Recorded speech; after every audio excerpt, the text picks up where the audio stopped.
Information qui nous est parvenue il y a quelques minutes, donc en Algérie, le président Bouteflika renonce à briguer un 5e mandat après évidemment la force de la rue. On a vu ces manifestations monstres et pacifiques en Algérie.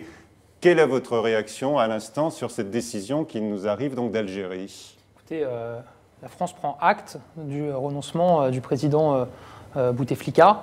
Je ne crois pas avoir beaucoup d'autres commentaires à faire. Vous savez, depuis le début de cette mobilisation, j'ai beaucoup été interrogé sur ce sujet-là. Il se trouve que moi, je discute beaucoup, y compris avec des Algériens, et ils tiennent, eux, à ce qu'on respecte leur indépendance, leur souveraineté, et qu'on ne vienne pas faire de l'ingérence dans un sens ou dans l'autre dans cette situation qui relève avant tout du peuple algérien. Nous la respectons tous, mais nous avons tous été marqués, peut-être comme vous, par ces manifestations. Est-ce que c'était effectivement la solution qui devait finir par s'imposer?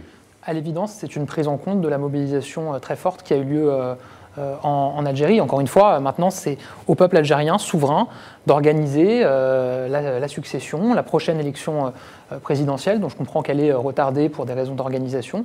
Et évidemment, la France suivra avec attention, comme elle le fait depuis le début de cette situation, ce qui se passe en Algérie. Avec l'espoir peut-être que l'Algérie se donne d'une constitution qui lui garantisse bien le fonctionnement d'une démocratie pleine et entière. C'est encore une fois au peuple algérien. Vous ne voulez pas plus vous avancer quand même. Dites-nous quand même, au fond de vous-même, vous avez été quand même marqué, comme nous tous, j'imagine, par l'ampleur et la nature des manifestations qui ont fait vaciller le régime. Évidemment qu'on a tous vu une mobilisation d'ampleur, ne serait-ce qu'en France d'ailleurs, où il y a beaucoup de binationaux, d'Algériens qui ont manifesté aussi. Il y avait 10 000 personnes à Paris hier, et donc c'est une prise en compte de cette mobilisation.